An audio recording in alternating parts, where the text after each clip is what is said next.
మన ప్రభువును లోక రక్షకుడైన యేసుక్రీస్తు వారి యొక్క పరిశుద్ధ నామములో జీవము గల దేవుని స్వరం అనే ఈ ఆధ్యాత్మికమైనటువంటి టీవీ కార్యక్రమాన్ని వీక్షిస్తున్నటువంటి క్రీస్తు యేసు శిలువ రక్త సంబంధులైన మీ అందరికీ నా హృదయపూర్వక నిండు వందనాలు తెలియపరుస్తున్నాను. బిడ్డలారా, మీరందరూ బాగున్నారా? క్షేమంగా ఉన్నారా? మీరు క్షేమంగా ఉండాలని, మీ కుటుంబాలు క్షేమంగా ఉండాలని, మీ కుటుంబాల్లో ఉన్నటువంటి ప్రతి అవసరతను కూడా ప్రభు తీర్చాలని, మీరు ఆధ్యాత్మికంగా ఎదగాలని మీ అందరి కొరకు మేము ప్రార్థన చేస్తూ ఉన్నాం.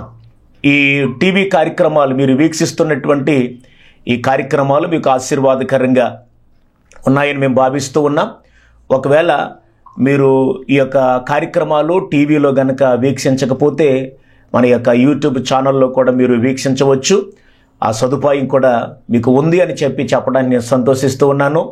ఎల్జీసీ మినిస్ట్రీస్ పెనుమోదమైనటువంటి మన యొక్క యూట్యూబ్ ఛానల్ని మీరు సందర్శించాలని ప్రేమతో మీకు నేను మనవి చేస్తూ ఉన్నాను.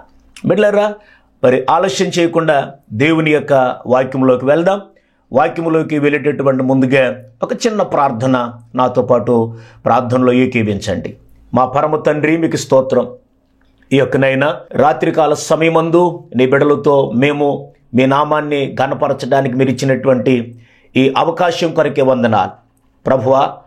నాయన ఫిబ్రవరి నెలంతా కూడా నీ రెక్కల నీడలో భద్రపరిచవునైనా మార్చి 1వ తారీఖున ఈ విధంగా కలుసుకునేటటువంటి అవకాశాన్ని మీరు మాకు ఇచ్చినందుకు స్తోత్రం. నీ సేవకుని ముఖాంతరంలో నుంచి అయా ఈ కార్యక్రమాన్ని వీక్షిస్తున్నటువంటి నీ బిడ్డలందరితో కూడా మీరు మాట్లాడమని, నీ దాసుని మరుగుపరచమని క్రీస్తు యేసు నామములో ఈ ప్రార్థన అడిగి వేడుకొనుచున్నాము తండ్రి, ఆమెన్.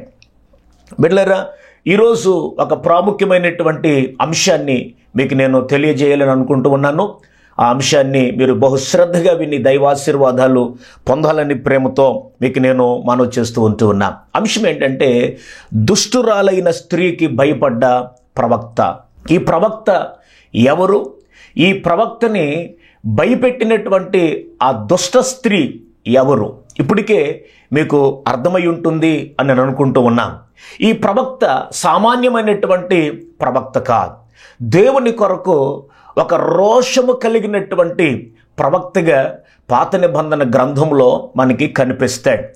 దేవుని కొరకు నడుం కట్టుకున్నటువంటి ప్రవక్తగా మనకు కనిపిస్తాడు. యెహోవా దేవుని కొరకు రోషముతో పనిచేసినటువంటి ప్రవక్తగా మనకి కనిపిస్తాడు. బయలు దేవత యొక్క బలిపీఠములను పడగొట్టినటువంటి ప్రవక్తగా మనకు కనిపిస్తాడు. దాదాపు లేదంటే 850 మంది దేవతా ప్రవక్తలను, అలాగే అషేరాదేవి ప్రవక్తలు మొత్తం కలిపి 850 మందిని చంపినటువంటి ప్రవక్తగా మనకి కనిపిస్తాడు. ఆయన పేరే ఏలియా. ఏలియా గొప్ప ప్రవక్తగా పరిశుద్ధ గ్రంథంలో మనకి కనిపిస్తూ ఉంటాడు. బిడ్డలారా, ఏలియా అనేటటువంటి మాటకు అర్థం ఏంటంటే యెహోవా నా దేవుడు అని అర్థం. ఏమండి, ఈ యొక్క ఏలియాను గురించినటువంటి విషయాలు రాజుల మొదటి గ్రంథం బిడ్డలారా 17వ అధ్యాయం నుంచి ప్రారంభించబడుతుంది. అయితే ఈ యొక్క ఏలియా గారి గురించినటువంటి విషయాలు, ఏలియా గారి యొక్క తల్లిదండ్రులు ఎవరు అవండి అనేటటువంటి విషయము పరిశుద్ధ గ్రంథంలో మనకి వ్రాయబడలేదు. కానీ ఈ ఏలియా ఎలాగొచ్చాడో తెలియదండి. అవండి సడన్గా ప్రత్యక్షమైనట్లుగా మాత్రం 17వ అధ్యాయంలో మనం చూడగలుగుతూ ఉంటాము. ఒక్కమారు దేవుని బిడ్డలారా, రాజుల మొదటి గ్రంథం 17వ అధ్యాయము మీరు ఒకవేళ గనక ఈ కార్యక్రమాన్ని వీక్షిస్తూ ఉన్నట్లయితే గనక మీ చేతుల్లో బైబిల్ ఉంటే గనక, ఒకవేళ లేకపోతే తీసుకొచ్చుకోండి. బిడ్డలారా, 17వ అధ్యాయము మొదటి వచనం నుంచి నేను చదువుతూ ఉన్నా. అంతటా గిలాదు కాపురస్తుల సంబంధియును తిప్సీయుడైన ఏలియా ఆహాబు నద్దకు వచ్చి, చూసారా, అంతటా గిలాదు కాపురస్తుడు అనేటటువంటి మాట మనం చూస్తూ ఉన్నాం. తిప్సీయుడైనటువంటి ఏలియా గారు ఆహాబు దగ్గరికి వచ్చినట్లుగా దేవుని వాక్యములో మనం చూడగలుగుతూ ఉంటాం. ఏమండి, ఇతడు దేవుని కొరకు ఎందుకు రోషముతో బ్రతికాడు అని ఆలోచన చేస్తే ఆయనకి తెలుసు, యెహోవా దేవుడు తప్ప మరొక దేవుడు లేడు అని చెప్పి. Praise the Lord. ఏమండి, ఆయన దేవుని కొరకు మంట కలిగినటువంటి ప్రవక్తగా మనకు కనిపిస్తూ ఉన్నాడు. దేవుని కొరకు బ్రతకాలి, నేను బ్రతకాలి, అనేక మందిని సత్యం వైపునకు నడిపించాలని చెప్పి ఆయన ఒక తీర్మానం చేసుకున్నటువంటి ప్రవక్తగా పరిశుద్ధ గ్రంథంలో మనకు కనిపిస్తాడు ఏలియా మహాభక్తుడు. ఏమంటే నేను చెప్పాను కదా, ఈయన యొక్క పుట్టుపూర్వోత్తరాలు ఏంటో మనకు తెలియదు. సడన్గా ఆహాబు గారి యొక్క కాలంలో ఈయన ప్రత్యక్షమయ్యాడు. ఎందుకు ఆ టైంలో దేవుడు ఆయన్ని నడిపించాడు అని ఆలోచన చేస్తే బిడ్డలారా, ఒక మాట మీకు చెప్పాలి. ఆహాబు ఎవరు అంటే ఇజ్రాయేలు ప్రజలకు రాజుగా ఉన్నాడు. అంటే నిజదేవుడు ఎవరో ఆహాబుకి తెలుసు. యెహోవా దేవుడు అంటే ఎవరు, యెహోవా దేవుని యొక్క ధర్మశాస్త్రం ఏంటి, యెహోవా ఎవరు ఆహాబుకి తెలుసు. ఏమండి, అయితే ఆహాబు చేసినటువంటి పని ఏంటి అని ఆలోచన చేయగలిగితే దేవుని బిడ్డలారా, యెజబెలు అనేటటువంటి ఒక అన్య స్త్రీని వివాహము చేసుకోవటము అతడు చేసినటువంటి భయంకరమైనటువంటి నేరం. యెజబెలు స్త్రీని పెళ్లి చేసుకోవటం ఆయన చేసినటువంటి నేరం ఎందుకు అవుతుందండి? ఈ యెజబెలు ఎవరు అని ఆలోచన చేయగలిగితే పరిశుద్ధ గ్రంథం ఈ విధంగా సెలవిస్తూ ఉంది దేవుని బిడ్డలారా. ఈమె ఒక అన్యురాలుగా కనబడుతూ ఉంది. సిదోనీయులకు రాజైనటువంటి యత్బదయేలు కుమార్తె ఎవరండి చెప్పండి? ఈ యొక్క యెజబెలు. యెజబెలు అనేటటువంటి మాటకు అర్థం ఏంటంటే పేడగొట్ట అని అర్థం. ఈమె సామాన్యమైనటువంటి స్త్రీ కాదు, ఒక శక్తివంతమైనటువంటి స్త్రీ మాట. భర్తను తన గుప్పెట్లో పెట్టుకున్నటువంటి స్త్రీ. రెండవది ఏంటో చెప్పనా, నా మాటే పైన ఉండాలి, నా మాటే పైన ఉండాలి, నేను చెప్పిందే నువ్వు చెయ్యాలి. నువ్వు రాజు అయితే గాక నువ్వు రాజుగా ఉండొచ్చు గాక, కానీ నేను చెప్పింది నువ్వు చేయాలి. అంటే ఒక పురుష స్వభావము కలిగినటువంటి స్త్రీగా ఈ యొక్క యెజబెలు కనబడుతూ ఉంది. బిడ్డలారా, మీరు గమనించాలి. సర్వసాధారణంగా మనం జ్ఞాపకం చేసుకుంటే మీ గృహాల్లో బిడ్డలారా, మీ కుమార్తెకు మీరు వివాహము చేశారు అనుకోండి. మీ ఇంట్లో ఉన్నటువంటి యవ్వన బిడ్డకు మీ కుమార్తెకు వివాహం చేశారు. ఏమండి, మీ ఇంటి దగ్గర నుంచి మీ అల్లుడు గారి ఇంటికి మీరు ఆ పాపని పంపించేటటువంటి టైంలో మీరు ఏం చేస్తారండి? సాంప్రదాయ ప్రకారంగా అంటారు కదా, ఏమంటారండి? సారీ అంటారు కదండి. అంటే పాపకు పెట్టేటటువంటి కొన్ని వస్తువులు ఉంటాయి. ఏమంటే కొంతమంది మంచం అని చెప్పి, బీరువా అని చెప్పి, లేకపోతే ఇంకా ఏదైనా ఇప్పుడు ఉన్నటువంటి లేటెస్ట్గా ఏసీలు కొంటా ఉన్నారు, ఇంకా చూస్తే ఫ్రిడ్జులు కొంటా ఉన్నారు, ఇంకా వాషింగ్ మిషన్స్ కొంటా ఉన్నారు. అంటే ఆ తల్లిదండ్రుల యొక్క స్తోమతను బట్టి చెప్పండి ఏం కొంటారండి వాళ్ళకండి? పిల్లలకు అవసరమైనటువంటి వస్తువులు కొని, కొత్త సంసారం కదా అని చెప్పి వాళ్ళకి అవసరమైనటువంటి కొని పంపించడం తల్లిదండ్రులు ఆనవాయితీ. మంచిదే ఏమండి, అలాగా తన యొక్క కుమార్తెను ప్రేమించి అన్ని కొనటం మంచిదే, ఒక తండ్రిగా నీ బాధ్యత. అయితే ఈ యెజబెలు ఆహాబుని వివాహం చేసుకున్న తర్వాత కూడా ఏమండి ఏం తీసుకొచ్చింది చెప్పనా? ఏమండి 850 మంది పూజారులను తన ఇంటికి తీసుకొచ్చుకుంది. అషారాదేవి ప్రవక్తలు 400 మంది, బయలుదేవత ప్రవక్తలు 450 మంది, 850 మందిని వారి యొక్క తండ్రి ఆస్థానములో నుంచి ఇజ్రాయేలు దేశానికి తీసుకొచ్చింది. నిత్యము బయలుదేవతకు ఆరాధన చేయటం, నిత్యము బయలుదేవతను పూజించటం, నిత్యము ధూప ద్రవ్య నైవేద్యములు అర్పించటం. ఇంకో గొప్ప విషయం ఏంటి చెప్పంటారా? ఈ ఆహాబు తన భార్యను సంతోషపరచడానికంటండి ఈయన స్పెషల్గా ఏం చేశాడని ఆలోచన చేస్తే ఒక బలిపీఠం కట్టించాడట. ఏమండి, లేఖనం చెబుతుంది 16వ అధ్యాయం రాజుల మొదటి గ్రంథం 32వ వాక్యం, సోమ్రోనులో తాను బయలుకు కట్టించిన మందిరమునందు బయలునకు ఒక బలిపీఠము కట్టించెను. సోమ్రోనులో తాను బయలునకు కట్టించిన మందిరమునందు బయలునకు ఒక బలిపీఠము కట్టించెను. ఒక దేవతా స్తంభమును కూడా అతను నిలిపాడని దేవుని వాక్యం చెబుతుంది 32వ వచనంలో. బిడ్డలారా గమనించాలి. అంటే తన భార్యను సంతోషపరచడానికి ఏం చేయడండి? ఆయన బయలు దేవతకు ఒక బలిపీఠం కట్టాడు. ఇంకా చూస్తే ఒక దేవతా స్తంభాన్ని నిలిపాడు. నిత్యము కూడా అక్కడ ఆరాధనలు జరగటం మనం చూడగలుగుతూ ఉంటాం. ప్రియ దేవుని బిడ్డలారా, ఆహాబు ఒక యూదుడై ఉండి, ఆహాబు దేవుని వాక్యము ఎరిగినటువంటి వాడై ఉండి, గమనించాలి, ఇక్కడ ఒక అన్య స్త్రీని వివాహము చేసుకోవటం ద్వారా, ఒక అన్య స్త్రీని తన యొక్క గృహానికి ఆహ్వానించటం ద్వారా ఆయన మహాఘోరమైనటువంటి పాతకమును చేశాడు. ఒక మాట మీకు చెప్పాలనుకుంటున్నాను, తల్లిదండ్రులారా, మీ గృహాల్లో వివాహము కావలసినటువంటి యవన బిడ్డలు మీ ఇంట్లో ఉన్నారు. కుమార్తె ప్రభు మీకు ఇచ్చారు, యుక్త వయసులో ఆమె ఉన్నది. కుమారుడు ప్రభు మీకు ఇచ్చారు, యుక్త వయసులో ఆయన ఉన్నాడు. వారికి వివాహము చేయాలని మీరు అనుకుంటూ ఉన్నప్పుడు అవండి ఏం చేస్తారండి, వాళ్ళకి వీళ్ళకి మధ్యవర్తులకి చెబుతారు, అయ్యా మా ఇంట్లో మాకు అమ్మాయి ఉందండి, వివాహము చేయాలనుకుంటున్నాము, సంబంధాలు ఎవరైనా ఉంటే మంచి సంబంధం చూడండి.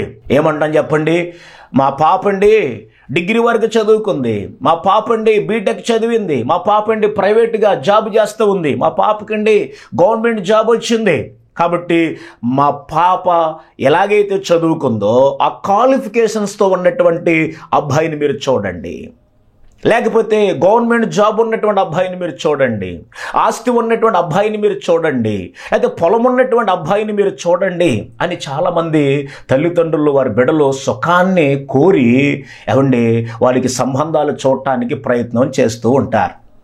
మంచిది, నీ పిల్లలు బాగుండాలని కోరుకోవటం మంచిదే. ఓ క్రైస్తవ తండ్రి, ఓ క్రైస్తవ తల్లి, నీ కుమార్తె మందిరానికి వెళ్తుంది కదా, నీ కుమార్తె రక్షణ పొందింది కదా, నీ కుమారుడు రక్షించబడ్డాడు కదా, నీ కుమారుడు బాప్తీసం పొందాడు కదా, నీ కుమార్తెకు కానీ నీ కుమారుడికి కానీ వివాహము చెయ్యాలి అనుకున్నప్పుడు ఏమండి గమనించాలి, నా ఇంటికి వచ్చేటటువంటి కోడలు బాగా చదువుకుని ఉండాలి, బాగా అందంగా ఉండాలి, మంచి కట్నం తీసుకురావాలి, ఆమె మంచి జాబ్ చేయాలి అని ఉన్నావే తప్ప ప్రియ తల్లి, ప్రియ తండ్రి, నీ ఇంటికి వచ్చేటటువంటి కోడలు ఎవరైతే ఉన్నారో ఆమె రక్షణ పొందిందా అని అడుగుతావా? పెళ్లి సంబంధానికి వెళుతున్నటువంటి తల్లిదండ్రులారా, మీ కుమారుడికి వివాహం చేయాలనుకున్నప్పుడు అక్కడ పాపని మీరు చూసారే, ఆ పాప రక్షణ పొందిందా అని అడిగారా? మందిరానికి వెళ్తుందా అని అడిగారా?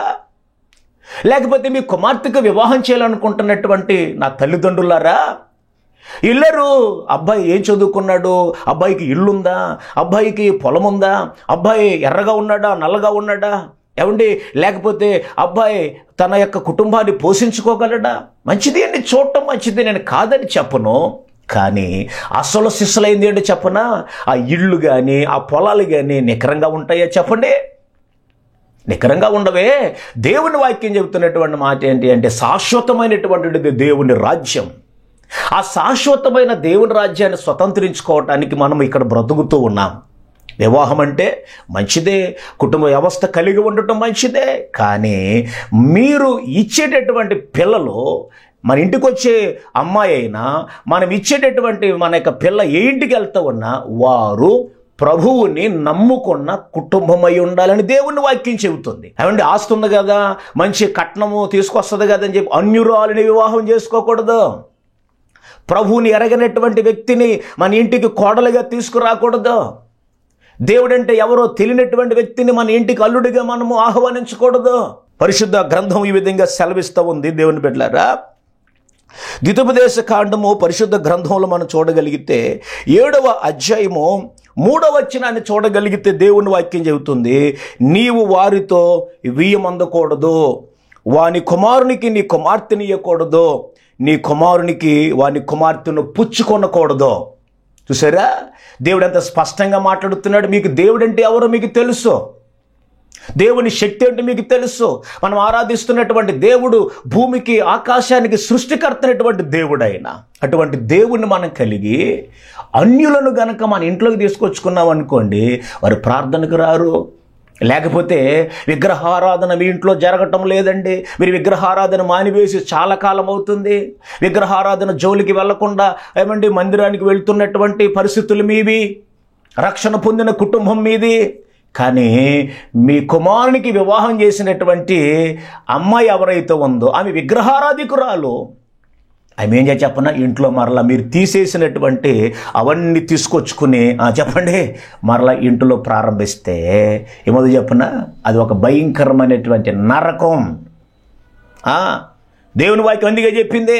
ఏం చెప్పిందంటే వారితో నువ్వు వీయమందకూడదు, వారి కుమారునికి నీ కుమార్తెని ఇవ్వకూడదు, అలాగే నీ కుమార్తెకు ఆ కుమారుని తీసుకోకూడదని దేవుని వాక్యం చాలా సుస్పష్టంగా చెబుతూ ఉంటే, మరి నీవు ఈ వాక్యాన్ని ఎరిగి ఉన్నావా నా తల్లి? ఈ వాక్యం నీకు తెలుసా? దేవుని వాక్యం ఏం చెబుతుందో నీకు తెలుసా? ఈ లోక సంబంధమైనటువంటి తుచ్చమైనటువంటి ధనం కొరకు మనం గనక ముందుకెళ్తే గనక నువ్వు దేవుని వాక్యాన్ని పెడచెవిన పెట్టిన వ్యక్తివి. నీకు వాక్యం తెలీదు. వాక్యాన్ని ముందు నేర్చుకోవాలి. చర్చికి వెళ్తే సరిపోతుందా? ప్రార్థన చేస్తే సరిపోతుందా? వాక్యపు క్రియలు మన జీవితంలో ఉండక్కర్లా? వాక్యాన్ని అనుసరించి మనం జీవించక్కర్లా? దేవుడిని సూటిగా ప్రశ్నిస్తున్నటువంటి దేవుని యొక్క మాట.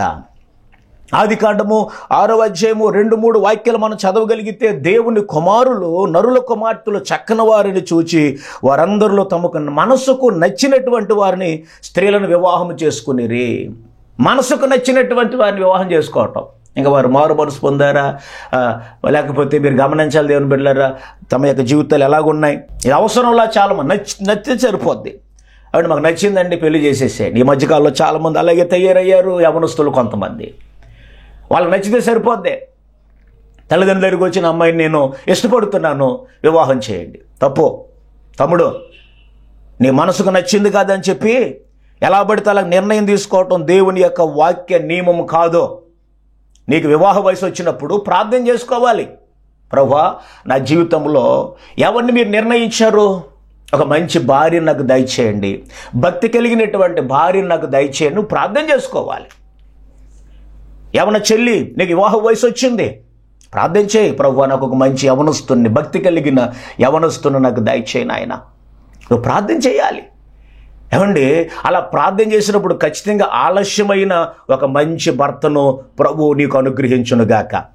ఈ వర్తమానం వీక్షిస్తున్న బిడ్డలారా, మీలో ఒకవేళ వివాహం మరి కొరకు ఎదురు చూస్తున్నటువంటి యవన తమ్ముళ్ళు, యవన చెల్లెలు గనక మీరు ఈ వర్తమానాన్ని వీక్షిస్తే, దేవుడు మీకు తగిన వధువులను ఆయన అనుగ్రహించునుగాక. త్వరితగతిలోనే మీకు వివాహాలు దేవుడు చక్కగా ఆయన జరిగించునుగాక. Praise the Lord. ఏమండి, ఇంకా మనం జ్ఞాపకం చేసుకుంటే దేవుని యొక్క వాక్యంలో మనం చూడగలిగితే, న్యాయాధిపతుల గ్రంథంలో మనం చూస్తున్నప్పుడు 3వ అధ్యాయము 6-7 వాక్యాలు చూస్తే, పెరిజ్జీయులు, హిబీయులు, యెబూసీయులు అను జనుల మధ్య నివసించుచు వారి కుమార్తెలను పెండ్లి చేసుకొనుచు వారి కుమారులకు తమ కుమార్తెలను ఇచ్చుచు వారి దేవతలను పూజించుచు వచ్చిరి.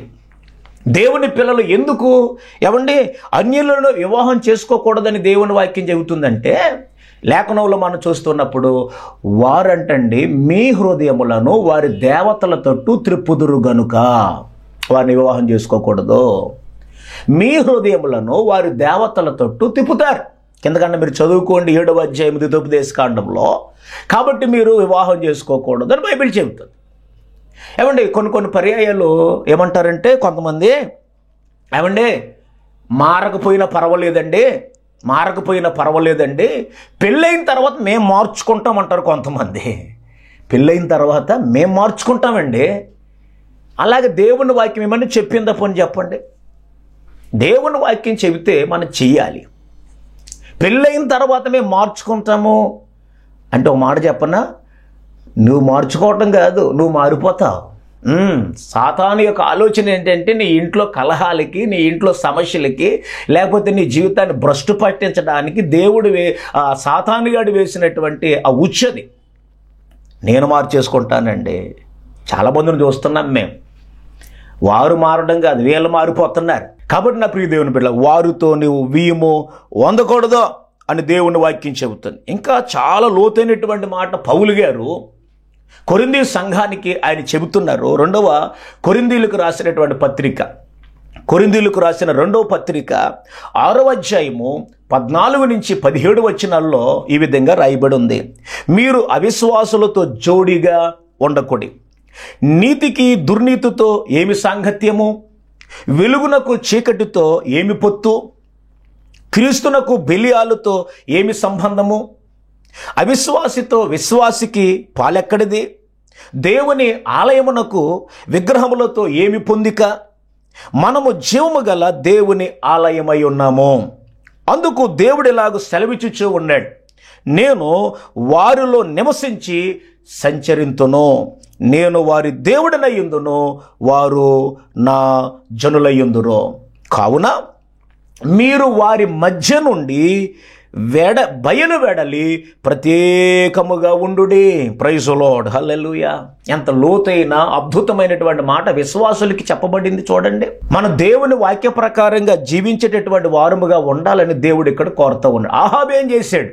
దేవుని వాక్య నియమాన్ని పక్కన పెట్టి ఒక అన్యురాలిని వివాహం చేసుకోవటం ద్వారా, ఒక విగ్రహారాధికురాలిని వివాహం చేసుకోవటం ద్వారా మొత్తం ఇజ్రాయేల్ దేశం అంతా కూడా ఏమైపోయింది చెప్పమంటారు దేవుని బిడ్డలారా? నిజ దేవుడు ఎవరో తెలిసినప్పటికీ కూడా ఆ యొక్క నిజ దేవుణ్ణి పక్కన పెట్టినటువంటి వారుగా వారు మారిపోయారు. దానికి గల కారణం ఎవరో చెప్పనా? చెప్పండి. అహాబు చేసినటువంటి తప్పు ఏం చేశాడు? యెజెబెలు స్త్రీని వివాహము చేసుకున్నాడు. ఈ యెజెబెలు ఏం చేసింది? మొత్తం ఆ దేశమంతా కూడా ఏం చేసిందంటే బయలు దేవతను ఆరాధించాలి, నా దేవుణ్ణి ఆరాధించాలి, నా దేవతను ఆరాధించాలి అని చెప్పి ఆమె అందరినీ కూడా భయపెట్టడం ప్రారంభించింది. ఇంకా గొప్ప విషయం చూస్తే దేవుని వాక్యలు మనం చూస్తున్నప్పుడు యెహోవా దేవుని యొక్క ప్రవక్తలను ఏం చేసింది చెప్పండి? ఆమె చంపించింది. ఈ రాజుల మొదటి గ్రంథం 18వ అధ్యాయము దేవుని బిడ్డలారా మనం జ్ఞాపకం చేసుకుంటే కనుక దేవుని యొక్క వాక్యంలో మనం చూస్తున్నప్పుడు 2వ వాక్యంలో మనం చూస్తున్నప్పుడు ఆహాబును దర్శించి క్షేమము కలిగి ఉండగా ఆహాబు తన గృహ నిర్వాహకుడు ఓబద్యాను పిలిపించెను. తర్వాత మనం చూస్తూ ఉన్నప్పుడు దేవుని యొక్క వాక్యంలో మనం జ్ఞాపకం చేసుకుంటే కనుక ఈమె ఏం చేసిందని ఆలోచన చేస్తే యెహోవా దేవుని యొక్క ప్రవక్తలను చంపించినట్లుగా 4వ వాక్యంలో యెజెబెలు యెహోవా ప్రవక్తలను నిర్మూలము చేయుచుండగా, అంటే యెహోవా దేవుని ప్రవక్తలను ఏం చేసిందండి? ఈమె నిర్మూలము చేసింది. అటువంటి ఒక భయంకరురాలు, అటువంటి ఒక దుష్ట మనసు కలిగినటువంటి ఈ స్త్రీ అహాబుకి భార్యగా మారింది. అహాబు చేసినటువంటి పొరపాటు అంటాను నా ప్రియ దేవుని బిడ్డల, చేతులు జోడించి యవన తమ్ముడు, యవన చెల్లి, ఈ పొరపాటు చేయొద్దు. ఈ పొరపాటు చేస్తే నువ్వు అనుకోవచ్చు డబ్బు ఉంటే కనుక బాగుంటుంది కదా, డబ్బు ఉంటే అన్నీ కూడా మాకు కలుగుతాయి కదా అని మీరు అనుకుని ఒకవేళ డబ్బుకి దాసోహమయ్యి మన ఇళ్లల్లోకి డబ్బులున్నటువంటి వారిని తీసుకొచ్చుకుంటే కనుక నరకప్రాయముగా నీ జీవితం ఉంటుంది. ఆత్మీయ జీవితం ఉండదు, పరిశుద్ధ జీవితం ఉండదు. నిజ దేవుణ్ణి పక్కన పెట్టి ఈ లోకములో ఉన్నటువంటి వాటి వైపు నువ్వు వెళ్ళిపోతావు. దయచేసి గమనించండి. ఈ యొక్క వర్తమానం వీక్షిస్తున్నటువంటి ప్రియ తల్లిదండ్రులారా, మీ పిల్లలకు వివాహము చేసేటటువంటి సమయం కాస్త ఆలోచన చేయండి, ప్రార్థించండి. మీ బిడ్డలకు దేవుడు చక్కని వివాహాలు ఆయన జరిగిస్తాడు. ఆయన ప్రైజ్ ది లార్డ్. కాబట్టి నా ప్రియ దేవుని సంఘమా, దేవుని బిడ్డలారా, ఈ యొక్క అహాబు చేసినటువంటి ఈ పనిని బట్టి ఇజ్రాయేలు దేశములో నిజదేవుడి యొక్క ఆరాధన పక్కకెళ్ళిపోయింది. నిజదేవుడిని ప్రజలు మర్చిపోయారు. నిజదేవుడిని గణపరచడం ప్రజలు మర్చిపోయారు. ఎక్కువగా బయలును ఆరాధించటం ప్రారంభించారు. ఆ టైములో దేవుడు ఏలియాని పంపించాడు. దేవునికి మహిమ కలుగును గాక. ఎక్కడి నుంచి వచ్చాడో ఏమంటే మనకి తెలియదు, కానీ దేవుడు పంపించాడు. పంపించిన వెంటనే ఆయన చెప్పినటువంటి మాట ఏంటో చెప్పమంటారా? ఏమి చెప్పాడండి? రాజుల మొదటి గ్రంథం 17వ అధ్యాయము దేవుని బిడ్డ మొదటి వచనంలో ఉన్న మాట ఏంటి అంటే, అంతటా గిలాదు కాపురస్తుల సంబంధియును తిష్బీయుడైన ఏలియా అహాబు నద్దకు వచ్చి, నేను ఎవని సన్నిధిని నిలబడి ఉన్నానో ఇజ్రాయేలు దేవుడైన ఆ యెహోవా జీవము తోడు. మీరు ఎవరిని మర్చిపోయారు? ఇజ్రాయేల్ దేవుడిగా ఉన్నటువంటి యెహోవాని మీరు మర్చిపోయారు. ఆ దేవుడైనటువంటి యెహోవా జీవము తోడు. ఏమండి, ఇంతవరకు ఈ బయలుదేవతను పూజించమని చెప్పి యెజెబెలు అందరినీ బలవంతం చేస్తూ ఉంటే నిజ దేవుణ్ణి మర్చిపోయారు ప్రజలందరూ కూడా. ఆ దేవుణ్ణి వచ్చిన వెంటనే ఆయన ప్రకటించడం ప్రారంభించాడు. యెహోవా ఎవరండి? జీవము కలిగిన దేవుడు. Praise the Lord. ఆయన నిర్జీవుడు కాదు, ఆయన మాట్లాడిన వాడు కాదు. ఆయన ఎటువంటి వాడు అంటే ఆయన సర్వాంతర్యామి. యెహోవా దేవుడు సర్వాంతర్యామి. యెహోవా దేవుడు సృష్టికర్త అనేటువంటి దేవుడైన అటువంటి దేవుడి యొక్క నామాన్ని ఈయన గొప్ప చేస్తూ ఉన్నాడు. అంతకు ముందు అనుకుంటున్నాను నేను, యెజెబెలు ఏం చెప్పుంటో చెప్పమంటారా? ఇదిగో ఇజ్రాయేల్ ప్రజలారా, మీరు ఎంతవరకు యెహోవాని మీరు ఆరాధిస్తే ఉండొచ్చుగాక, కానీ ఇక నుంచి మీరు బయలుదేవతను ఆరాధించాలి. ఆ దేవుడు లేడు. బయలుదేవుడే దేవుడు. కాబట్టి ఆ దినాల్లో జరుగుంటాయి కార్యాలు, మీ పూర్వీకుల కాలంలో జరుగుంటాయి కార్యాలు. ఆ దేవుడు అప్పుడున్నాడు ఇప్పుడు లేడు అని చెప్పి ఏం చేసి ప్రజలను తప్పుదావ పట్టించింది. కాబట్టి ప్రజలందరూ కూడా బయలును ఆరాధించడం ప్రారంభించారు. కానీ ఏలియా వచ్చి చెప్పండి బిడ్డలారంటే ఆయన చెప్పిన మాట ఏంటి చెప్పన, యెహోవా జీవము తోడు, యెహోవా జీవము కలిగినటువంటి దేవుడని దేవుని యొక్క గొప్పతనాన్ని ప్రచురము చేయటం ప్రారంభించాడు. Praise lord.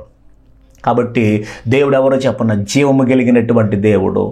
ఈ ఏలియా దేవుని కొరకు రోషముతో పనిచేసినటువంటి వ్యక్తిగా మనకి కనిపిస్తూ ఉన్నాడు పరిశుద్ధ గ్రంథములో. కాబట్టి దేవుని బిడ్డలారా, ఈరోజు వర్తమానంలో నేను కొన్ని మాటలు మీకు చెప్పాను. అదేంటని ఆలోచన చేస్తే నా ప్రియ దేవుని బిడ్డలారా, మీ బిడ్డలకు వివాహపు వయసు వచ్చినప్పుడు ముందు ప్రార్థించండి. ప్రభువా, నా కుమార్తెకి వివాహం చేయాలి, నా కుమారుడికి వివాహం చేయాలి. మీరు ఎక్కడ సిద్ధపరిచారో అయ్యా మీరు మాకు నాయన దానిని అయ్యా మీరు మాకు తెలియపరచండి, మీరు అనుగ్రహించండి అని మీరు ఏం చేయాలి చెప్పిన ప్రార్థన చేయాలి. అబ్రహాము తన కుమారుడికి వివాహం చేయాలనుకున్నప్పుడు ఎక్కడుండి చెప్పండి, ఆయన కనాను దేశంలో కాపురం ఉన్నాడు. ఏమండి, అక్కడ చాలామంది ఉన్నారు లేదా, యవన కన్యకులు ఉన్నారు కదా.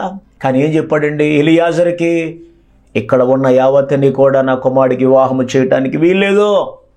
చెప్పు ఏం చేయాలి అంటే, ఇదిగో నా యొక్క బంధువులు ఉన్నారయ్యా, ఆ పద్దనరాముకి వెళ్ళి అక్కడి నుంచి ఒక యవన బిడ్డని తీసుకురా అని చెప్పాడు. చూసారా, రెబకాను తీసుకొచ్చాడండి. ఎందుకు ఈ మాట చెప్తున్నానంటే, బహు జాగ్రత్త. వివాహము అన్ని విషయములలో ఘనమైనది. దేవుడు మీ బిడ్డల జీవితాలను ఆశీర్వాదకరంగా ఉంచాలని మీరు అనుకుంటూ ఉన్నారు. కానీ ఇన్ని కుటుంబాలు దేవుని బిడ్డలారా ఏమవుతున్నాయంటే నాశనం అవుతూ ఉన్నాయి. వివాహ విషయంలో తప్పుడు నిర్ణయాలు తీసుకోవటం ద్వారా మీ కుటుంబాల్లో సమాధానం ఉండదు. భక్తి జీవితంలో సల్లారిపోతున్నారు, మందిరాలకి రాలేకపోతున్నారు. కాబట్టి దయచేసి చేతులు జోడించి మీకు మనవి, ఆహాబు చేసిన పొరపాటు. అలాగే సొలొమోను గారు కూడా మనం చూస్తూ ఉంటాం, మంచి జ్ఞానవంతుడిగా ఉండేవాడు. అబ్బా ఆయన గురించి మహాజ్ఞాని అని చెప్పి బైబిల్ చెబుతుంది. కానీ ఆయన కూడా ఏమైపోయాడు చెప్పండి అంటే, అన్య స్త్రీలను వివాహం చేసుకుంటే సొలొమోను సహితము చివరి దినాలు ఏమైపోయాడు చెప్పమంటారండి, బయలుదేవతను ఆరాధించటం విగ్రహారాధన చేశాడు. ఆ విధంగా మీ కుటుంబాలు ఉండడానికి వీల్లేదు. దయచేసి గమనించాలని ప్రేమతో మీకు నేను మనవి చేస్తూ, దేవుని బిడ్డ మీ పిల్లలకు వివాహ విషయంలో ప్రభు పాదాలు పట్టుకోండి. వారు క్షేమంగా ఉంటారు, దేవునికరంగా ఉంటారు. ఈ మాటలు దేవుడు దీవించును గాక. ఆమేన్. ప్రార్థన చేసుకుందాం. పరిశుద్ధుడు అయిన మా ప్రియ పరలోకపు తండ్రి, మీకు వందనాలు. ఈ సమయమందునైనా ఈ వాక్య వర్తమానాన్ని ఆలకించినటువంటి నా ప్రియ సహోదరులను ప్రియ తల్లిదండ్రులను మీకు అప్పగిస్తూ ఉన్నా. ఈ వాక్యాన్ని ఎవరైతే వీక్షించారో, వారి గృహాల్లో ఎవరైతేనైనా యవన బిడ్డలు ఉన్నారో, వారికి వివాహాలు కాలేదు ఇంకా, అయ్యా వారి జీవితాల్లో మీరు దాచి ఉంచిన మేలుతో తృప్తిపరచును ఆయన. వివాహపు వయసు దాటిపోతుందని బాధపడుతున్నటువంటి ఒకవేళ చెల్లెలుంటే గనక త్వరితగతిలోనే వారికి వివాహములు జరుగునుగాక. ఈ వస్త్రములోని ఒక బలమైనటువంటి కార్యము మీరు జరిగించుదురుగాక. వందనాలు తండ్రి. అలాగే నేను ప్రార్థన చేస్తున్నాను ప్రభా, ఈ రోజు నుంచినైనా పరీక్షలు రాస్తున్నటువంటి నేను ఇంటర్మీడియట్ ఫస్ట్ ఇయర్ పరీక్షలు రాస్తున్న బిడ్డల కొరకు నేను ప్రార్థిస్తున్నాను. అలాగే 3వ తారీఖు నుంచి నేను సెకండ్ ఇంటర్నైనా పరీక్షలు రాయబోయే బిడ్డల కొరకు నేను ప్రార్థిస్తున్నాను. ఎవరెవరైతే విద్యార్థులైనా చదువుకున్నారో వారందరికీ తోడై ఉండండి. సమయోచితమైన జ్ఞానము దయచేయండి.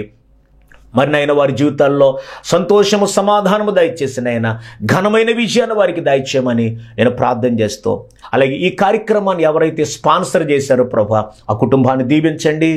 వారి సతిమణి గారు వారి పిల్లలను దీవించినైనా, వారి చదువులను దీవించండి. అలాగే నేను బిడ్డల యొక్క చేతువృత్తులను దీవించండి. అలాగే నైనా వారి యొక్క వ్యాపారాలు దీవించండి, ఉద్యోగాలు దీవించండి. నాయన సమస్తమును కూడా మీరు ఆశీర్వదించమని యేసుక్రీస్తు వారి పరిశుద్ధ నామములో ఈ ప్రార్థన అడిగి వేడుకొనుచున్నాము తండ్రి. ఆమేన్.